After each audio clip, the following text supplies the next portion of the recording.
is starting. Boom. Hello, world. How are you doing? My name is Himyo, aka at TRUHIM. And we welcome you this week to the Human Experience Compassion in Action, where you, the wonderful viewer, has the opportunity to experience the expression of someone's compassion. And this week, we have the great fortune of having someone who is becoming a good friend in my life, a gentleman by the name of Matt Williams, who is a lupus advocate and founder of a lupus supplement, as well as the founder and organizer of the Lupus Project. And we'll get into and let Matt introduce himself. But I just wanted to start with this forethought. What's been resonating with me in the last day and a half or last week and a half or pretty much all my life, right? Is in the platform that I built, Faith is Simply Be Life, the path towards be living in you. There's a particular section that's called the Formula for Success. And the Formula for Success has these three things that are inherent in it. One is having a plan or strategy, or having a strategy. Two is self-discipline. And the thing that brings it all together is point three, consistency. Because when you're able to execute your plan or your strategy in a self-disciplined manner in a consistent way, the likelihood of said plan or strategy is inevitable. And I think you've heard me speak about this before. And consistency is by far one of the hardest things to do in one's life, to develop a consistent routine within one's life.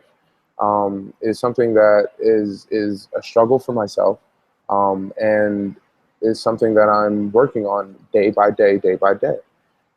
And so when we have this particular conversation of the human experience this week, keep in mind the level of consistency that you exude in your life. And look for the examples of where you have been consistent, and look for the areas of growth where you can be consistent. And so with that being said, it is about that time for me to introduce the man with a wonderful plan who is going on this adventure that I can't wait for you all to experience. And this man's name is, oh wait, actually, this is how I actually know this guy. So we have gone through a transformational educational course, and Matt happened to be the leader of my particular, of this particular section of the course, which is called the advanced course. And I had the great fortune of having Matt as my group leader for this particular course, and we were able to strike a what I feel is going to be a lasting bond through that endeavor. And I'm honored and I'm pleasured to be able to have you all experience Mr. Matt Williams. Hey, What's up, Matt? what's up, man? Good to be here. Awesome, awesome. How are you doing this wonderful evening? I'm doing good. I'm doing really good, man. Excited. Dope, dope, dope. Which you should be. How about you let the people know, introduce yourself, man. Let them know where you're from, how you're from, what you Yeah. do, where you did it. Sure. So I am the co-founder of a supplement called Lupira, which is geared towards the lupus and the autoimmune disease community. And the formula kind of started through my own family, and we had some pretty spectacular experience with this formula with family and friends, going from a state of being bedridden with lupus to literally seeing their symptoms completely reversed.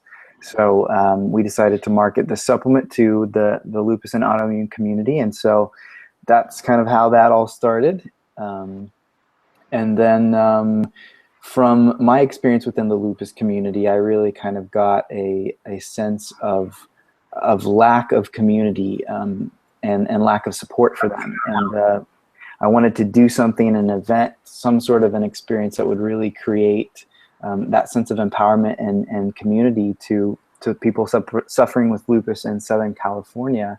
So I started the Lupus Project, which is an event we had last month in February for the first year, and we brought together the lupus organizations in Southern California. We had speakers and vendors, and just brought together the community just to have a day to give people information and resources for lupus. So those are the big things I've been a part of so far.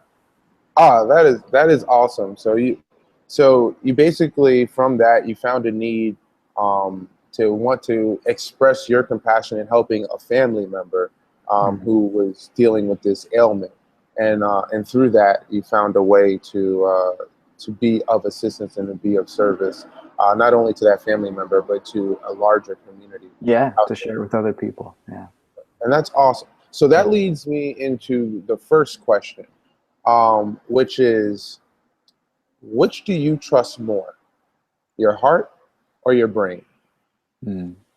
Absolutely, my heart.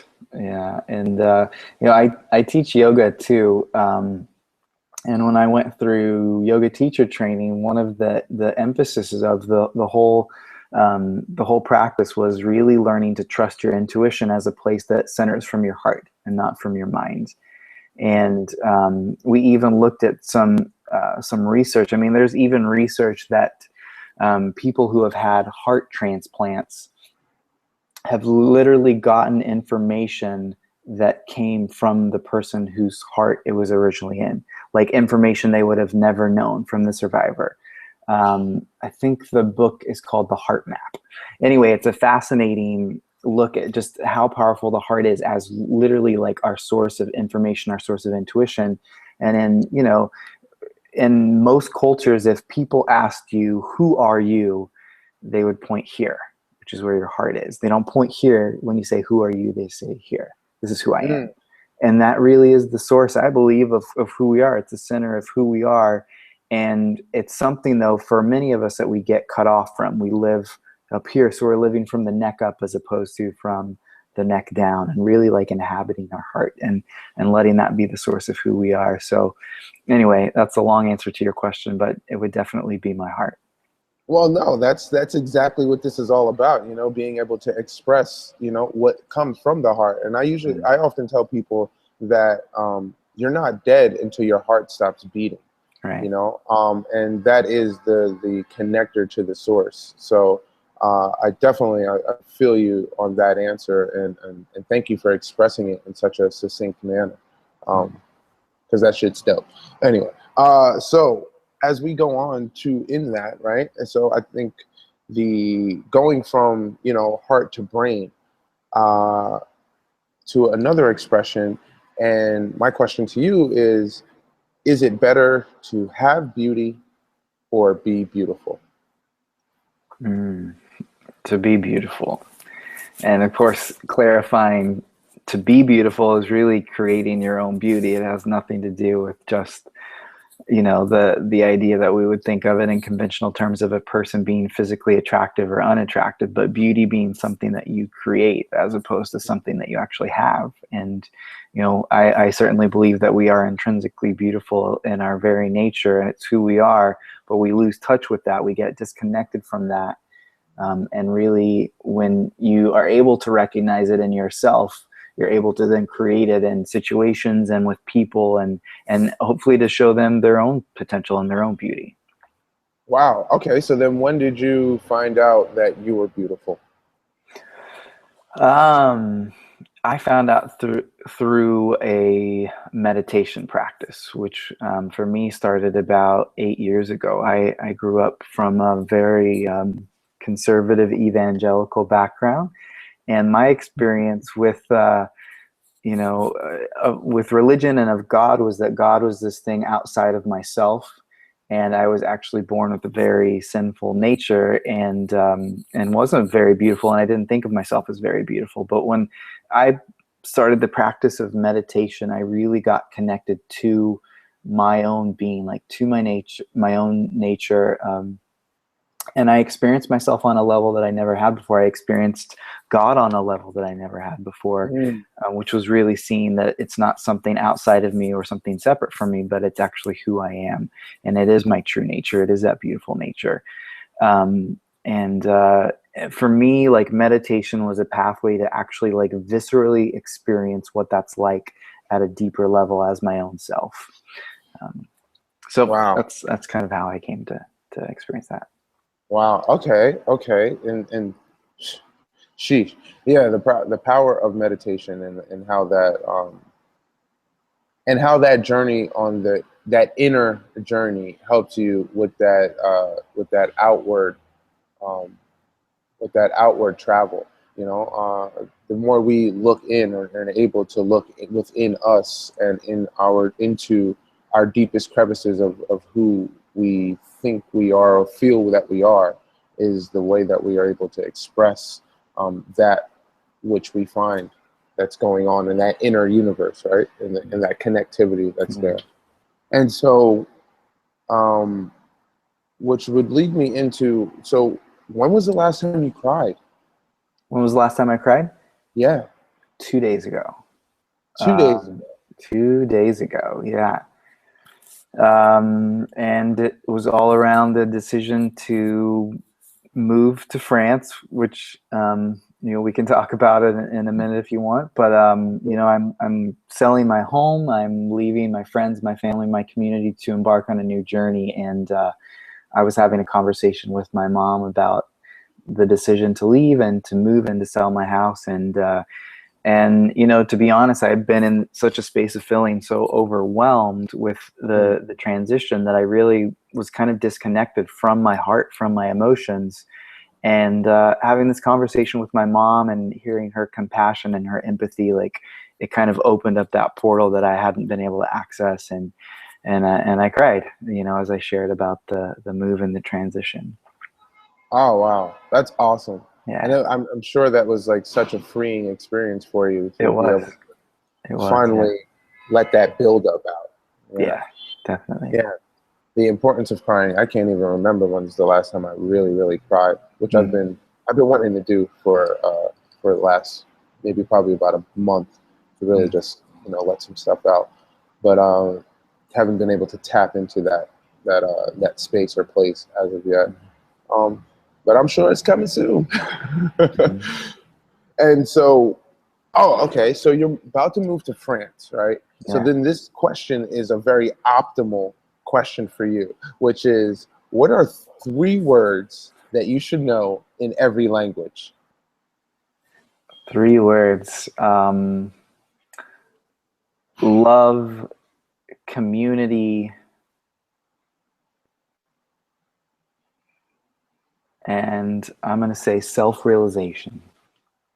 What? Love, community, and self-realization Yeah. in every language. You want to know how to say that. I don't know. Maybe I misunderstood the question. But yeah, 3 words that you should learn. 3 words that you should know should in learn every language. every language. Okay. So if we Love, simplify it community, and that, self-realization. yeah.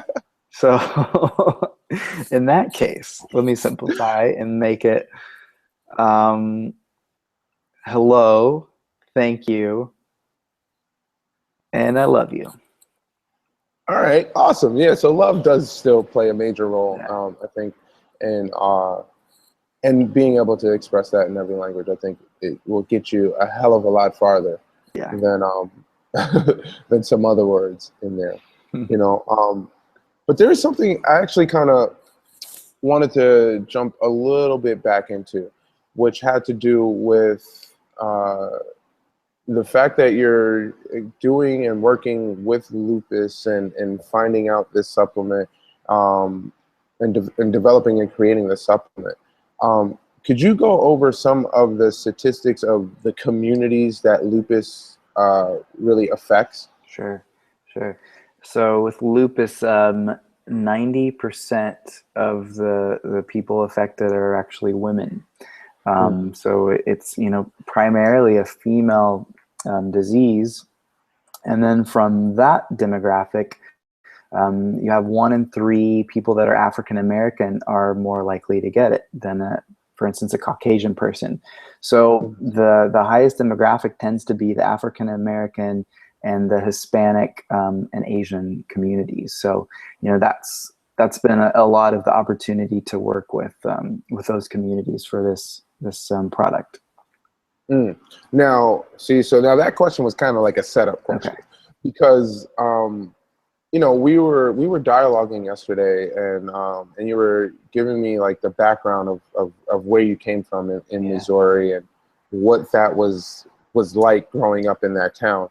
And then an interesting thought pattern came into my mind. It was like, all right, well, since you grew up in a environment where there were mainly people that looked like you, meaning there was an environment of white people, and this disease or this autoimmune program or debilitation, I should say, but for a better word, is prevalent in a community that you weren't used to or familiar with dealing with in your upbringing.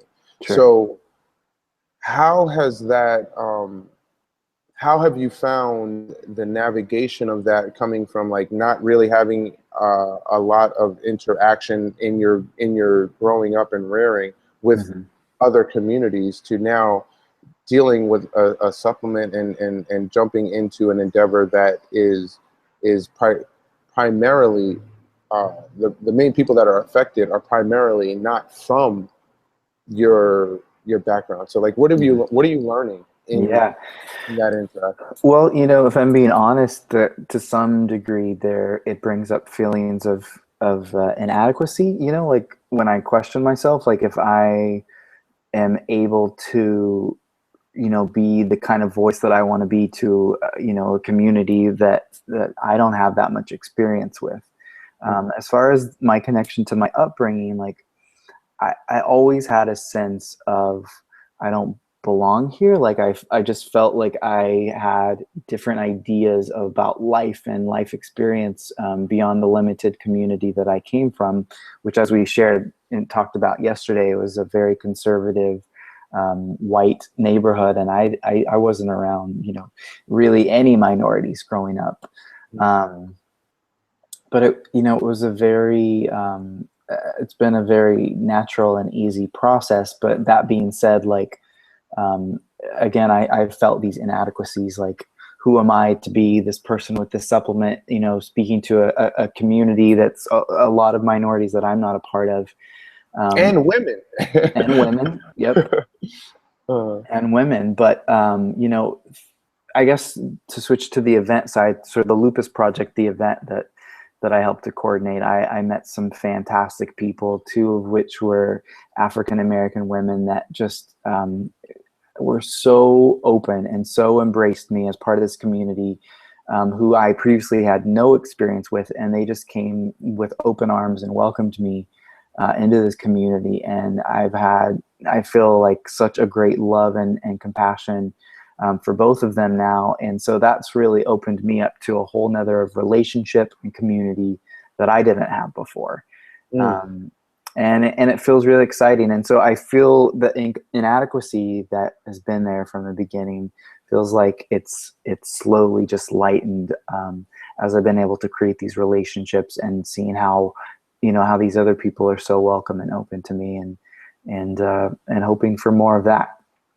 Wow, and awesome. And then I guess in that or in the processes of also putting on the Lupus Project and putting on that event, as well as developing your supplement for this community, like what did you feel, or how did you feel consistency played a factor within all of this? Like how did you develop that level of consistency to produce the event as well as the supplement? Sure. So with both things, I participated obviously in the same transformational course that, you know, that you and I did together, and that played a huge impact in me really getting to a place where I could take an idea or a goal and actually carry it out into fruition. One of the things I did with the event was I created a weekly action plan where every week I looked at what actions I could take that would further me towards the end result of making this event a reality. And that's what I focused on and worked on. And through the process of doing that course and then this event, I implemented that same strategy to the rest of my life. So every day now I actually do what I call a daily action plan, which is looking at the areas of my life that are important to me: my relationship, my spirituality, community, my businesses, anything in my life that's important to me. Like, what is one daily action that I could take today that will further me in regards to those areas of my life that are important? Because what I notice is that I have so many different areas of my life that are important to me, but I neglect a lot of them because I get stuck or hung up on one specific area and I don't know what action to take. And so that kind of paralyzes me. And then I don't know how to take action in other areas. And if I can simplify it to just one simple action a day, one simple action that will make progress in those areas, if I'm doing that every single day, by the end of the week, I find that I've made pretty significant progress in each of those areas that are important to me. And it also creates more of a harmony and a balance so that it's not just me focusing on Lupira, or when I was doing the event, it wasn't just the event like that was absorbing every area, but it's like, no, I'm going to take one small action in all of these areas each day. And that's played a huge impact. And that's something that I've continued to implement each day that I do. And so, and that has consistently, and through that consistency, it led to, I guess, making that move and that jump into shooting over to Paris, which actually, with that in mind, leads me to pregunta número cinco, or actually in French, on do trois quatre cinq six. I think it's C. I think. The question is, what scares you? Uncertainty. Uncertainty for sure. And, I guess, to go into more detail. So my wife and I have always wanted to travel the world. We've traveled a lot, and it's a passion of ours. And, I have these businesses, Lupira being one of them. I have a couple of other entrepreneurial ideas that I'm going to pursue, and she has some of her own ambitions as well. We've always talked about making these ambitions like our full-time jobs, but we've actually had a full-time, job here in the States for over 8 years for me. And, we finally just decided, like, instead of just talking about, doing these careers outside of what we've been doing and moving and living abroad, like, let's just make the choice to do it. Like, if we don't do it now, when are we ever going to do it? So we decided to leave our full-time jobs, to move to France, and finally pursue our dreams and our passions, and to do something that inspires us. So when I first decided this, there was an incredible amount of excitement. And when I shared it with people, I got the same excitement, mirrored back at me. As it got closer and closer to the time, there's a lot of fear that comes up. And that uncertainty of not knowing what life is going to be like, what's going to happen next, like, all of that is a huge source of fear for me. But I do remember in the beginning when I shared what I was doing with people, one of the things I told them, they're like, aren't you scared? I could never do that. I would be so afraid. And I just share with people, like, yes, I'm scared, but I'm not letting that fear dictate what I'm deciding to do. So even though the fear is present for me, it's there. I'm afraid of the uncertainty, but I'm acting on what I'm committed to, which is, like, to live a life of passion and inspiration. And for us, moving to France is sort of that new chapter beginning. And so that's what we're living off of. Wow, awesome. That is like just imagine how many people spend their lives living and circulating within that fear, or operating from that scared paradigm. And I would even venture to say that the reason the world is the way it is right now, with all this despair and destruction of life, and on every level, is because we have world leaders that are operating from a scared paradigm. Oh yeah. You know, and so so from that fear and that scared state of mind, their only recourse is to completely demolish anything that is in front of them that they feel that they're scared of.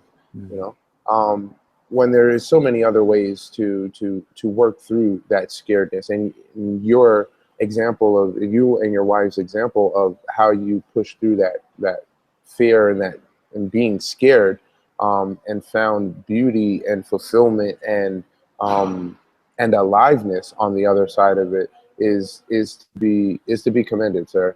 And I'm still in awe of this, because I remember when we were on the phone and you're like, yeah, dude, I was calling you for a recommendation. I was like, hey, bro, can you shoot me a letter of recommendation, for the work that we did together? And he's like, oh yeah, I'll do that. But I'm moving to France. Like, what? So that was just awesome to hear. And so that leads into the sixth question, which is, what makes you happy, Matt? That's been a journey as well, learning what really makes me happy, because, one of the things that I realized when I went through that, transformational course, is that I've been living my whole life with this idea of happiness being really about self-preservation, and really like my little boy who is still there with me all the time, who felt like he didn't have his needs met, growing up, is now present for me in the realm of like, oh, I just need to take care of myself. I just need to make sure that, everything I need is going to be taken care of, and focus on myself. And it's really been all about self-preservation. And when I went through this course, I really got connected to the impact of what that had had in my life, and how that wasn't really the desire of me as an adult. And as an adult, what I've learned is that what actually brings the most fulfillment is when I can be of service to other people, and being able to support and help people. Like, at the end of the day, that's what's most satisfying, and that's what makes me happy. But if that little boy in me is the one who's showing up, if he's the one sort of running the show for me, I find myself back in that space of, oh no, I need to protect myself. I need to take care of me. Like, if I don't do that, no one else is going to meet my needs. And so being able to come to a place where that little boy in me knows that he's safe and he's okay, and I show up as the adult me who knows that what actually brings satisfaction is being able to be of service to other people. Those are the happiest moments that I've felt as an adult, for sure. Wow. So yeah, the little boy or little girl in you is definitely another place and space that I think people in the world really truly operate from. And you could see from some of the results and outcomes, once again, getting back into that political way or space, like how many people operate from that little boy, little girl space instead of the adult space. Right. And here is the last question for you. And I think well, forget it. So what is your purpose? My purpose. I feel like there is an inner purpose and an outer purpose. And that's actually one of my favorite teachers, Eckhart Tolle, is actually kind of where I got that from. But my inner purpose being to be connected and to live in that space from that beauty that we talked about. That is who I intrinsically am. My true nature is to connect with that, to be in that space, to live in that space, just by simply being, by being present and being connected. And really, like, my inner purpose to me is nothing other than that, just to be present, just to be. My outer purpose, I believe, is still being discovered. It's still unfolding. And I think part of that is this journey of learning, again, what it means to be of service to other people, and how that is more satisfying and more fulfilling than anything else I can do. And so that journey, again, is like unfolding in front of me. And the next step for me is going to France, and starting this journey, working on these endeavors and seeing what happens next. But it's learning to pursue and be led by my passion and what inspires me, and then seeing what unfolds as my outer purpose from there. Mm.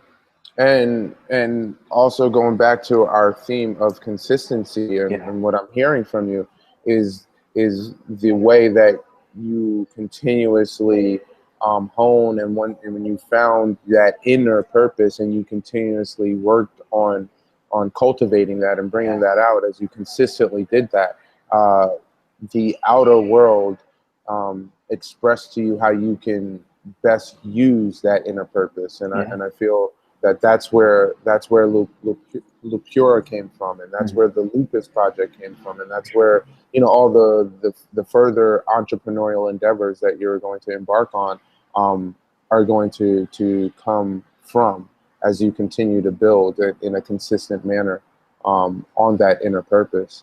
You know, I think is amazing and awesome, and I thank you for following your inner purpose, because that would not have led you to the course in where we were able to meet one another. Yeah. You know, and so thank you for that, and being an example of that. And you know, that is, you know, those are the that's it. That's all I really have for you in this particular showcase of the human experience, where we express compassion in action, so you, the viewer, are able to experience it. And I am sure that you were able to experience Matt for the compassionate way that he was able to express the answers to these questions that were asked of him. And you know, before you go, Matt, I would just like to take this opportunity to say, truly, from the bottom of my heart, thank you for responding to my request to be a guest on The Human Experience in such short notice. And thank you for some of the valuable insights that we were able to share with one another through the process of getting to know one another. Your story and being witness to the way you put the work in action in this consistent manner, and the way that it has showed up is very encouraging to me. And I say thank you. Best of luck on your journey, and safest of travels. I'm sure I'm definitely going to be checking in with you, and can't wait to hear about all the wonderful highlights and experiences and unexpected adventures that you and your lovely wife are about to embark on. And that shit's dope. It's awesome, you know. So before you go, let the viewers know where they can contact you, how they can contact you, and anything else that you want to compassionately express to them. Yeah, absolutely. So if you are interested in any information about the event that we're going to be doing every year now for the lupus and autoimmune community in Southern California, you can go to thelupusproject.com. And then the supplement that I work with, Lupura, is lupura.com. That's Lupura, lupura.com. And if you have any questions, you can email me at matt@lupura.com. And it's been great to be with you as well, Himyo. I'm so happy and so grateful that I met you, and that this friendship will continue, and we can inspire one another. And I'm happy to help you out. And to the viewers out there, I'm glad that you joined us, and I think this is a really cool thing that you're doing. Ah, thank you, man. And we did have two live viewers with us in this showing. Very But cool. it will be available for replay and recast, and I will definitely shoot you the link. You did an awesome job, brother. Oh yeah, hit them with your Instagram account as well. So that they can get in Sure. contact with Yeah. you. So the Instagram account will be Lupura Health. So it's at Lupura Health. Again, Lupura and then health at Lupura Health will be Instagram. And you Awesome. can shoot me a direct message through there too as well. Dope, dope, dope. And so I look forward to that letter of recommendation or Will that do, man. Thank you testimonial. for reminding me. Seriously, appreciate it. Yeah, for sure, for But I'm sure. good And for it. I'm good for it. I know you are. So that is it. I mean, thank you so much once again for joining us in this endeavor, and thank you, the audience, for checking out the human experience. Without you all being available and being present, um, I personally would not be able to live my mission of inspiring people to be the happiest that they can possibly be.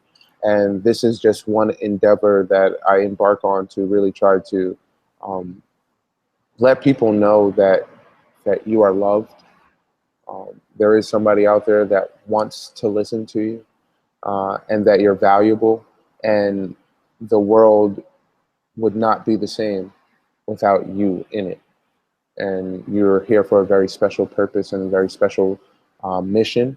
And as you continue to grow into developing and honing the skills and the fortitude to consistently show up and execute and actualize that mission, you will see that your life can be ever expansive. And thank you once again for joining this week's Human Experience. And I'll be back at you next week. And we'll have another awesome guest. And then we're going to just do it all over again until we touch you and you and you and you and then the other person over there. And then you're going to pass it on to the person over there. And it's just going to keep going. It's like going to be a big ass snowball of inspiration coming at you, because that is faith is simply be life, the path towards be living in you. And I am your host at TRUHIM, better known as Himyo, and deuces.